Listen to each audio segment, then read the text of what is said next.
سبحانک لا علم لنا الا ما علمتنا انک انت العلیم الحکیم اعوذ باللہ من الشیطان الرجیم بسم اللہ الرحمن الرحیم۔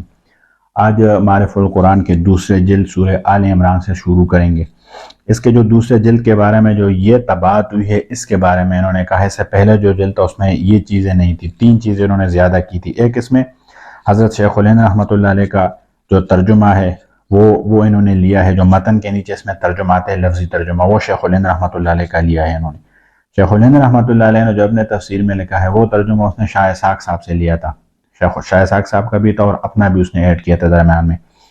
تو دو ترجمے ان کے آ گئے۔ اور دوسرا اس میں تفسیر سے پہلے جو رکوع آتا ہے یا کچھ آیات آتے ہیں اس سے پہلے خلاصہ تفسیر ہوتا ہے، وہ انہوں نے بیان القرآن سے لیا ہے، اشرف علی تھانوی رحمۃ اللہ علیہ کے تفسیر سے لیا، تو وہ آیا۔ تیسرا جو اس میں ہے کہ جو حضرت مفتی شفیع صاحب رحمۃ اللہ علیہ ہے اس نے جو تفسیر کیا ہے اس میں مختصر تفسیر، اور اس میں جہاں پہ کچھ معنی جو مشکل آتے ہیں ان کا انہوں نے اپنی طرف سے تفسیر کیا ہے، یہ شیخ الہند اپنا مفتی شفیع صاحب رحمۃ اللہ علیہ نے کیا ہے۔ یہ جو ہماری جو طباعت ہوئی ہے اس میں جو پہلے جلد تھا اس میں یہ چیز نہیں تھا، دوسرے جلد سے انہوں نے سٹارٹ کیا ہے۔ اس کے بعد جو پہلے جو ہوئے اس کے دوسرے تیسرے کسی جلد میں بھی یہ چیز نہیں ہے، اور آگے جو اس کے بعد جو پرنٹ ہوا ہے تو اس میں پہلے جلد سے آخر تک یہ ساری چیزیں ہیں۔ سورت کا نام ہے سورہ آل عمران۔ عمران کون تھا؟ یہ حضرت عیسیٰ علیہ السلام کے نانا تھے، اس کا نام تھا عمران ابن ماسان، یہ بیت المقدس کے خطیب تھے، ان کے آل کا سے یہاں پہ سارا ذکر شروع ہوتا ہے۔ آخری جو صورت ہے اس کے ساتھ اس کا جو پچھلی صورت ہے ان کے ساتھ ربط اس کا کیا ہے، اس کے آخری جو آیت ہے سورہ بقرہ کے فَانْصُرْنَا عَلَى الْقَوْمِ الْكَافِرِينَ کہ اللہ ہمارے کافروں کے مقابلے میں ہماری مدد کر۔ اب مدد کیا ہوتا ہے؟ مدد دو چیزوں سے آتا ہے، یہ تفسیر کبیر، تفسیر ابو سعود، بیان القرآن، سبق الغایات فی نسخ الآیات میں یہ ربط لکھی ہے کہ ایک بالسیف ہوتا ہے جہاد، مطلب تلوار کے ساتھ مدد ہوتا ہے، ایک ہوتا ہے باللسان، زبان کے ساتھ ہوتا ہے۔ تو اس میں ابھی جو یہ آل عمران کے سورہ الف لام میم یہ سٹارٹ ہوتا ہے اللہ لا الہ الا ہو، پہلی آیت سے آخر تو 80 آیتیں ہیں، سٹارٹ والے جو 80 آیات سے 80 آیتیں، اس میں سارا یہی ذکر ہے، کہاں پہ بالسیف جہاد کا ذکر آیا ہے، کہاں پہ جہاد باللسان کا ذکر آیا ہے۔ شان نزول اس کا کیا ہے؟ شان نزول یہی ہے اس کا کہ 8 ہجری میں مکہ فتح ہوا، 9 ہجری میں رجب کے مہینے میں جو نجران کے عیسائی تھے وہ نبی پاک صلی اللہ علیہ وسلم کے پاس آئے اور ان کو یہ دکھانے کے لیے ہیں کہ ہم آپ کے بڑے مخلص ہیں، ہم آپ کے ساتھ، اور ہم آپ کے ساتھ جو ہمیں جزیہ ہے وہ ہمیں آپ معاف کر دے، یہ انہوں نے بتانا تھا، اور بات مطلب مقصد ان کا یہی تھا۔ اور آئے تو کہتے کہ جی ہم ایسے آئے تھے، آپ سے بات کر رہے تھے، اپنے جو ہمارے پادری ہے وہ سارے آئے تھے، یہ 60 رجلاً، یہ 60 آدمی تھے۔ اچھا یہ آئے تو انہوں نے ہمارے نبی پاک صلی اللہ علیہ وسلم نے کہا ان کو کہ ہمارے ایک صحابی 2-3 بندوں کو لے لے اور ان کو اپنے پاس ٹھہرا دے۔ تو ان کے ذہن میں یہ آیا کہ اگر یہ ہمارے ساتھی علیحدہ ہو جائیں گے ایک صحابی کے ساتھ تو یہ بڑے متاثر ہو جائیں گے اور یہ اسلام قبول کر لیں گے، تو انہوں نے کہا کہ نہیں، ہم 60 کے 60 ہی ایک جگہ پہ رہتے ہیں۔ یہ جو ہے سیرت ابن ہشام زاد المعاد کی جو سیرت کی بڑی کتابیں ہیں انہوں نے یہ واقعہ تفصیل سے لکھا ہے۔ وہ لکھتے ہیں کہ نبی پاک صلی اللہ علیہ وسلم نے کہا کہ اتنی جگہ تو ہمارے پاس نہیں ہے، انہوں نے کہا کہ ہم مسجد میں ٹھہر جائیں گے، تو وہاں مسجد میں ایک سائیڈ ان کو دے دیا، 60 آدمی وہاں پہ تھے، عیسائی تھے۔ یہاں پہ ایک بات یہ بھی ہے کہ ہم مسجد میں اگر ہمارے کوئی عیسائی آئے، کوئی اہل تشیع، کوئی بھی آئے، مسلمان، کوئی کرسچن، کوئی گورا آئے، ہم اس کو نہیں نکالیں گے۔ دیکھو یہاں پہ یہ واقعہ ساتھ آتا ہے، ہماری جماعتیں جب جاتی ہے، ایک دفعہ ہم لاہور جا رہے تھے، میرے ساتھ یہ آفس کے 2 دوست تھے، وہاں پہ ہم نے عصر کی نماز پڑھی، 2 رکعت صفانے کی، ایک نیازی اڈے کے ساتھ ایک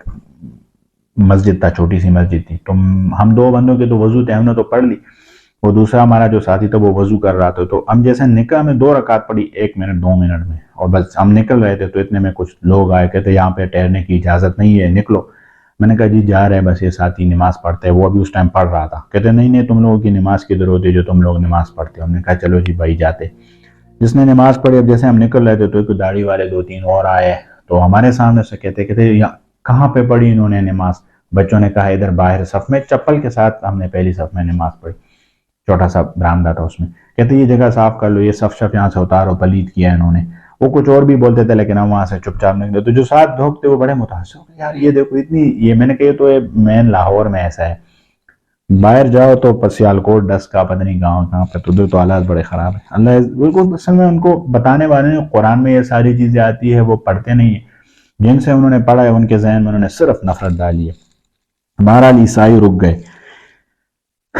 تو انہوں نے حضرت عیسیٰ علیہ السلام کے بارے میں بات سٹارٹ کی۔ یہ تفسیر ابن جریر روح المانی معالم التنزیل میں یہ واقعہ بڑی تفصیل سے لکھا کہ انہوں نے کیا بات کی عیسیٰ علیہ السلام کے حوالے سے۔ پر انہوں نے کہا کہ روح منہ کلمت اللہ القاها الی مریم، ان کا کیا معنی ہے؟ مطلب یہ تو اللہ کا بیٹا ہے، اس سے تو یہ معنی آتا ہے۔ یہ آتے ہیں متشابہات، آگے آیتوں میں متشابہات کا ذکر آئے گا۔ متشابہات وہ آیت ہے جن کے دو معنی ہوتے ہیں، تو ان کا پورا ڈیٹیل آگے آیتوں میں آ رہا ہے۔ انہوں نے متشابہات سے استدلالات سٹارٹ کیے، ہمارے نبی نے ان سے بات کی، تو انہوں نے کہا کہ آخر میں انہوں نے کہا کہ ہم مباہلہ کرتے ہیں۔ مطلب مباہلہ یہ ہوتا ہے کہ آپ بھی بیٹھ جائیں میدان میں، ہم بھی بیٹھ جائیں، جو حق پہ ہے وہ بچ جائے گا، جو ناحق ہے اس پہ اللہ کی طرف سے آگ آ جائے گا، عذاب آ جائے گا۔ تو وہ مباہلہ کے لیے بیٹھ گئے، لیکن بعد میں وہ مکر گئے، اٹھ گئے، ان کو پتہ تھا کہ یہ نبی برحق ہے۔ الف لام میم، اب یہ متشابہات میں آتا ہے الف لام میم، اس کا معنی اللہ کو پتہ ہے۔ اللہ لا الہ، اللہ تعالیٰ، لا الہ، کوئی معبود نہیں ہے، عبادت کے لائق نہیں ہے، الا ہو، مگر اللہ تعالیٰ ہی ہے، الحی، زندہ ہے، القیوم، تامنے والا ہے۔ نزل، اتار دیا اللہ تعالیٰ نے، علیہ کا، تجھ پر، الکتابہ، قرآن کو، کتاب سے مراد قرآن ہے، بالحق، جو سچی کتاب ہے، مصدقاً، اور یہ قرآن تصدیق کرتی ہے، لما بین یدیہ، اگلی کتابوں کا جو پہلی کتابیں ہے، وَأَنزَلَ، اور نازل کیا، اتارا، التورات، تورات کو، والانجیل، انجیل کو، انجیل، تورات، زبور، صحف ابراہیم و موسیٰ، اور اس کے علاوہ کچھ صحائف آئے تھے شعیب علیہ السلام پر، ان سب کی تصدیق آتی ہے۔ تورات بھی موسیٰ علیہ السلام پہ نازل ہوا، تو اس کے علاوہ بھی کچھ صحائف موسیٰ علیہ السلام پہ نازل ہوئے تھے، ان سب کی تصدیق کرتا ہے۔ من قبل، یہ نازل جو من قبل، جو اس کتاب سے پہلے لوگ تھے، یہ کتابیں اس لیے ان پہ نازل ہوئی، ہدی للناس، کہ وہ ہدایت لے لے ان کتابوں سے، تورات والے لے لے، انجیل والے، جو یہودی ہے وہ انجیل کو دے گے، جو کرسچین عیسائی ہے وہ تورات، جو پہلے والے تھے وہ اس لیے نازل کیے تھے۔ وَأَنزَلَ الْفُرْقَانَ، اور اتارا ہے فیصلے کو، یہاں پہ انہوں نے فیصلہ معنی کیا ہے۔ فرقان کا فرق معنی ہے، فرق بین الحق والباطل۔ فرقان کتاب کا قرآن شریف کا ایک نام ہے، بہت نام ہے قرآن شریف کے، ایک یہ بھی ہے کہ یہ فیصلے والا کتاب ہے۔ ان الذین، بے شک وہ لوگ، کفروا، جو منکر ہے، بآیات اللہ، اللہ کی آیتوں کے، لہم عذاب، ان کے لیے عذاب ہے، ایسی عذاب شدید جو سخت ہے، واللہ، اور اللہ تعالیٰ، عزیز، زبردست ہے، ذو انتقام، فیصلہ لینے میں، بدلہ لینے میں۔ ان اللہ، بے شک اللہ تعالیٰ، لا یخفا، چھپی نہیں ہے، علیہ، اللہ تعالیٰ پر، شیء، کوئی چیز، فی الارض، زمین میں، ولا فی السماء، آسمان میں۔ اب زمین کو بندہ دیکھے کتنی لمبی زمین ہے، صحرائے کوبی، یہ چائنا میں ہے، دنیا کی دوسری بڑی صحرا ہے، بندہ جاتا ہے گم ہو جاتا ہے، مر جاتا ہے، اس میں نہ نیٹ ورک کام کرتے ہیں نہ کچھ۔ رشیا میں ایک ہے جہاں پہ سنو فال ہوتا ہے، ایک ان کا ایک پورا علاقہ ہے، اس میں جہاز بھی جائے تو کہتے ہیں گر جاتا ہے درمیان میں، پتہ نہیں چلتا وہاں پہ اتنی، اور یہ پھر زمین دے کے، پھر زمین میں سمندر دے کے، پچھلے دنوں وہ ٹائٹینک جو چھوٹی جہاز گئی تھی نیچے اور گم ہو گئی، اتنی ٹیکنالوجی کے باوجود پتہ ہی نہیں چلا ان کو۔ یہ جو پیسیفک ہے، اس کا بحر الکاہل جو ہے 16,000 میٹر اور یہ نیچے ہے، گہرا ہے، اور 12,000 یہ چوڑا ہے۔ کتنے برمودا ٹرائنگل جہاں پہ ہے، جہازیں جا کے غائب ہو جاتی ہے اس میں۔ تو یہ تو چھوٹی سی دنیا ہے۔ پھر جو سیارے ہیں، سورج ہے، پلوٹو، مشتری، عطارد، زحل، یہ جتنے سیارے ہیں سارے، پھر اس کے علاوہ اس کے بعد جو تارے ہیں، پھر تاروں میں جو کہکشائیں، جو تارے زیادہ ہو جاتے ہیں ان کا کہکشاں گلیکسی بن جاتا ہے، پھر گلیکسی جب زیادہ ہو جاتا ہے سپر گلیکسی بن جاتا ہے، پھر سپر گلیکسی جب وہ دکھاتے ہیں، آج کل تو نیٹ کا زمانہ ہے، اس میں دکھاتے ہیں، تو یہ صرف 3% کائنات ہے جو ریسرچ، جو ناسا کی رپورٹ کے مطابق 97% نظر سے ابھی بھی غائب ہے۔ کتنی بڑی دنیا ہے، کتنی زمین ہے، کتنی آسمان ہے۔ نبی پاک صلی اللہ علیہ وسلم جب معراج پہ جا رہے تھے، تیسرے سے چوتھے سے پانچویں آسمان پہ جب جا رہے تھے، تو کچھ مخلوق دیکھ کر جو مشرق سے نکل کے مغرب کی طرف جا رہے تھے۔ حضرت جبریل سے پوچھا کہ یہ کون ہے؟ اس نے کہا جب میں بابا آدم علیہ السلام کو آ رہا تھا تو اس ٹائم یہ کچھ اوزار ان کے ہاتھوں میں تھے، جیسے جنگی سامان ہوتا ہے، کچھ مخلوق تھا، اس سائڈ سے آ رہا تھا، مشرق سے، نہ اس کا سٹارٹنگ نظر آتا ہے نہ ان کا اینڈ نظر آتا ہے، اس سائڈ سے آ رہے ہیں اور سٹل اس سائڈ پہ جا رہے ہیں، پتہ نہیں کون ہے، کہاں سے آ رہے ہیں، اتنے مخلوقات ہیں، اللہ تعالیٰ کو صرف پتہ ہے۔ والذی اللہ وہی ذات ہے یصورکم جو نقشے بناتا ہے، جو تصویریں بناتا ہے، فی الارحام ماؤں کے پیٹ میں، ارحام رحم میں۔ ایک ٹائم پہ ماں کتنی مائیں، صرف انسانوں کی تو نہیں ہے، جانوروں کے بھی ہے، پھر دیکھے زیبرے، چیتے، شیرنیاں، کیا کچھ ہے، اور اس کے علاوہ پھر حشرات دیکھ کے، پھر انڈے دے کے، کچھ حشرات کے کچھ بچے دیتا ہے، کچھ انڈے دیتا ہے، پھر کسی کی ایک ٹائم پہ آنکھ بنتی ہے، کسی کے کان بنتے ہیں، کسی کے میدا ہوتا ہے، ایک سیکنڈ میں کتنے کام ہو رہے ہیں، سارے اللہ تعالیٰ کرتا ہے، کیف یشاء، جیسے وہ چاہے۔ کتنے خوبصورت خوبصورت جانور ہیں، کتنے خوبصورت خوبصورت انسان ہیں، کتنے اللہ تعالیٰ نے خوبصورت خوبصورت حشرات، مچھلیاں پیدا کی ہے زمین کے اندر، ایک ٹائم پہ۔ پھر یہ تو نہیں یہ جمادات ہے، یہ ساتھ پودے ہیں، پھول بنتے ہیں، پھل بنتے ہیں، انسان کا دل دماغ ختم ہو جاتا ہے، ہینگ ہو جاتا ہے کہ اللہ بس تو ہی کرتا ہے، ربنا ما خلقت ھذا باطلا، لا الہ الا ہو، کوئی بندگی کے لائق نہیں ہے، الا ہو مگر اللہ تعالیٰ ہے، العزیز زبردست ہے، الحکیم حکمت والا ہے۔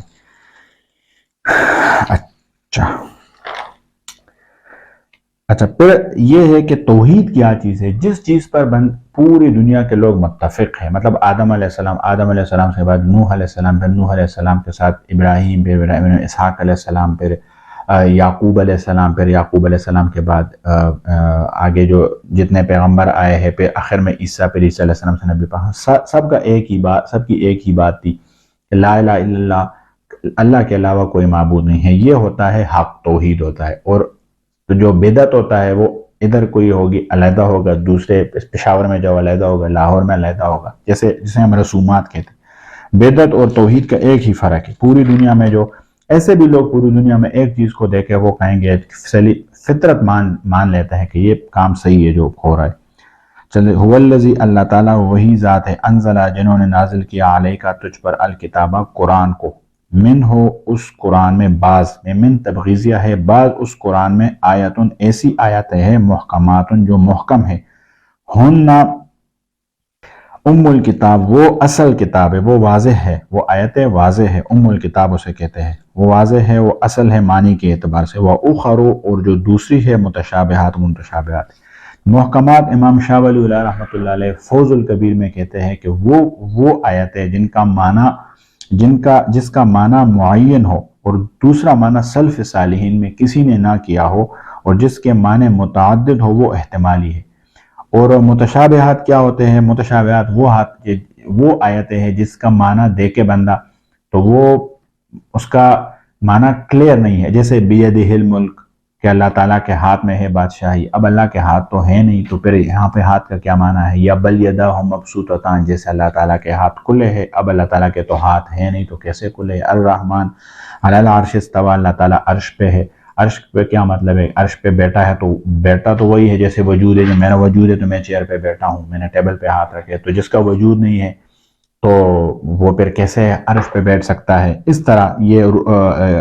یکشف عن ساق، کلمۃ اللہ ہی العلیٰ،